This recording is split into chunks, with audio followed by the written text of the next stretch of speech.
Dear students अस्सलाम वालेकुम। आज का जो हमारा टॉपिक है वो है law of segregation. Dear students, previous lecture के अंदर मैंने आपको बताया था कि मेंडल्स ने बेसिकली इनहेरिटेंस की बुनियाद रखी जब उसने पी प्लांट्स के ऊपर वर्किंग की।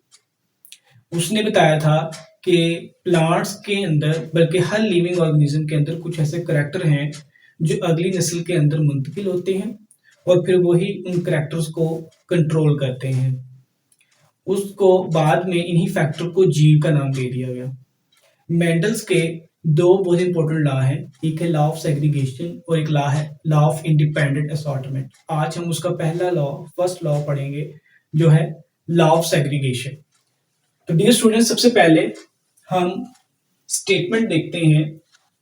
याद रखिएगा, लॉ की हमेशा स्टेटमेंट होती है, उसको हम डेफिनेशन की हेडिंग नहीं देते। तो स्टेटमेंट क्या, मेंडल ने बताया कि जब गैमीट बनने का प्रोसेस होता है तब हमेशा जो जीन या जिसे हम अलील कहते हैं वो सेपरेट हो जाते हैं और फिर जब ये दोबारा कंबाइन करते हैं, रीजॉइन करते हैं, जब ऑफस्प्रिंग बनना होती है, या आप यूं कह ले गैमीट बनते वक्त ये जीन और एलील एक दूसरे से अलहदा यानी सेपरेट हो जाते हैं। अब दोबारा जब फर्टिलाइजेशन होना होती है यानी कि मेल और फीमेल गैमीट्स दोबारा से रीजॉइन करते हैं तो ये दोबारा जीन या अलील पेयर की फॉर्म में मौजूद होते हैं। तो डियर स्टूडेंट्स, यहाँ पे डिफरेंट क्रॉस होते हैं जो हम जेनेटिक्स की स्टडी को करने के लिए यूज करते हैं। मेंडल ने यहाँ पे जो क्रॉस यूज किया वो था मोनोहाइब्रिड क्रॉस। मोनोहाइब्रिड क्रॉस वो क्रॉस है जिसके अंदर सिर्फ सिंगल ट्रेड को स्टडी किया जाता है। ट्रेड मतलब करैक्टर।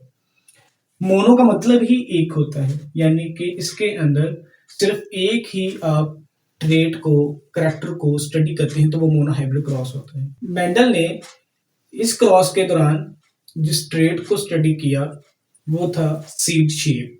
तो डियर स्टूडेंट्स, सीड की दो शेप हैं, या तो सीड ये राउंड होते हैं या रिंकल्ड। और डियर स्टूडेंट, ये कौन से सीड हैं? ये बेसिकली पी सीड हैं, क्योंकि मेंडल का जितना भी वर्किंग थी वो सारी की सारी पी प्लांट्स के ऊपर थी। तो यहाँ पे भी जो उसने सीड यूज किए वो पी प्लांट के सीड थे।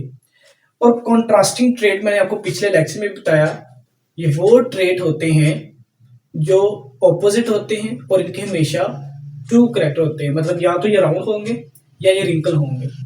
तो डियर स्टूडेंट्स, अब हम आ जाते हैं एक्सप्लेनेशन की तरफ। एक्सप्लेनेशन के अंदर अगर हम देखें तो सबसे पहले मेंडल ने ट्रू ब्रीडिंग प्लांट्स लिए।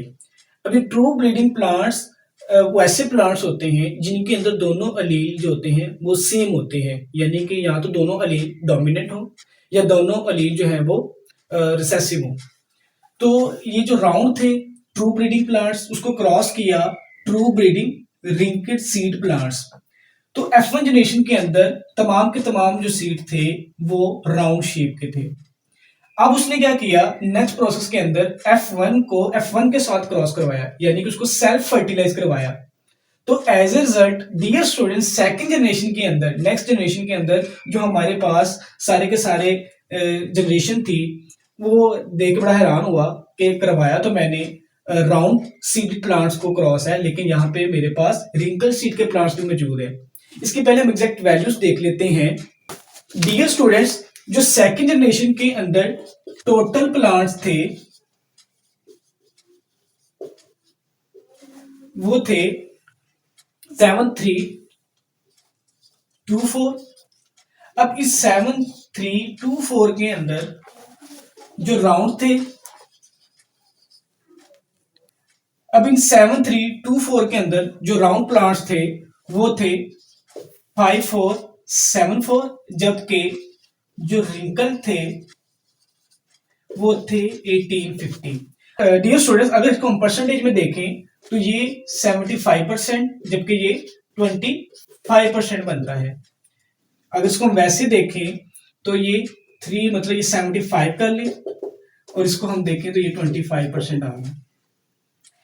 लेकिन डियर स्टूडेंट्स, अब हमने इसकी कोई जेनेटिक्स नहीं समझी, ये मैंने आपको थॉरोली वैसे समझाया है कि जब ट्रू ब्रीडिंग राउंड प्लांट्स को हमने क्रॉस करवाया ट्रू ब्रीडिंग रिंकल सीड के साथ, तो F1 जनरेशन हमारे पास राउंड आ गई। उनको सेल्फ फर्टिलाइज करवाया, तो इस F1 जनरेशन को दोबारा जब हमने सेल्फ फर्टिलाइज करवाया तो उसके अंदर 75% जो पी प्लांट्स थे वो राउंड सीड के थे, जबकि 25% जो प्लांट्स थे वो रिंकल सीड प्लांट्स के थे। अब इसके हम जेनेटिक्स भी समझते हैं क्विकली और उसको देखते भी हैं। पेरेंटल जनरेशन के अंदर चूंकि मैंने ट्रू ब्रीडिंग लिए थे, तो ट्रू ब्रीडिंग का मतलब इसको हम क्रॉस करवा देंगे स्मॉल आर। डियर स्टूडेंट्स, ये जो कैपिटल डोमिनेंट होमोजाइगस ये हमारे पास हो गया राउंड के लिए, और ये हमारे पास हो गया रिंकल्ड सीड के लिए। अब चूंकि मैंने आपको पहले बताया है अकॉर्डिंग टू मेंडल लॉ, जब गैमीट बनने हैं तो गैमीट बनते वक्त इसमें से एक गैमीट यानी कि रिसीव आएगा, एक गैमीट जो है वो इसमें आएगा। अब जब फर्टिलाइजेशन होनी है तो ये दोबारा गैमेट्स यानी कि जो गैमेट्स होंगे वो आपस में रीयूनाइट कर लेंगे, रीजॉइन कर लेंगे और ये दोबारा पेयर की शक्ल में आ जाएंगे।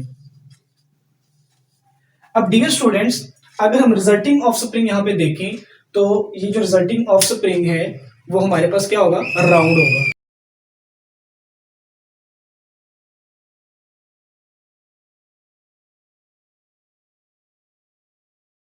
अब जब इसने F1 जनरेशन को F1 के साथ क्रॉस करवाया, यानी कि ये कैपिटल आर यानी कैप डियर स्टूडेंट्स, अब जब उसने F1 को F1 के साथ क्रॉस करवाया, अब ये ट्रू ब्रीडिंग नहीं रहे।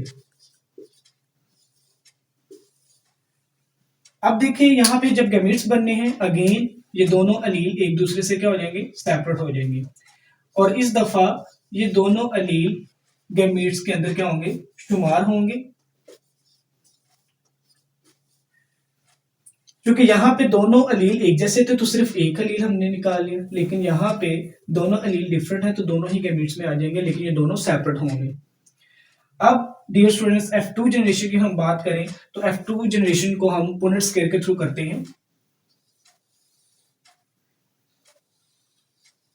यहाँ पे हमने 4 बॉक्सेस बना लिए, एक गैमेट्स का जोड़ा हम यहाँ पे और एक दूसरे का यहाँ पे रख लेंगे। अब इसको हमने क्रॉस मल्टीप्लाई करवाना है, कैपिटल आर को कैपिटल आर से अगर हम मल्टीप्लाई करें तो ये कैपिटल आर को स्मॉल आर के साथ, और इस तरह स्मॉल आर को कैपिटल आर के साथ आपने मल्टीप्लाई करना है, तो capital R small r. Dear students, याद रखिएगा जो कैपिटल आर है डोमिनेंट है, इसको हमने हमेशा पहले लिखना है, स्मॉल आर और स्मॉल आर। अब इसके हम फिनोटाइप देख लेते हैं, क्योंकि यहाँ पे दोनों ही डोमिनेंट है तो ये हमारे पास जो सीड होगा वो किस शेप का होगा, राउंड। ये भी राउंड होगा, ये भी राउंड। अब ये क्यों राउंड है, क्योंकि कैपिटल आर डोमिनेंट है और स्मॉल आर जो है वो रिसेसिव है, तो इस वजह से इसका जो सीड का शेप का सीड शेप का जो सीड शेप है वो राउंड होगी, और ये क्या होगी, रिंकल्ड।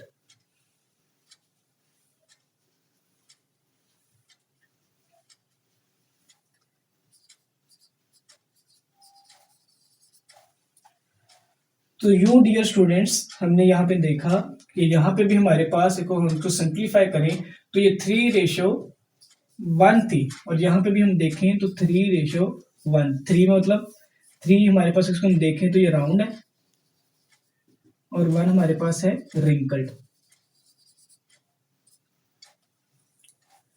तो डियर स्टूडेंट्स, होप सो आपको हमारा आज का टॉपिक समझ आ गया होगा। फर्दर किसी क्वेश्चन के लिए आप कमेंट सेक्शन के अंदर पूछ सकते हैं।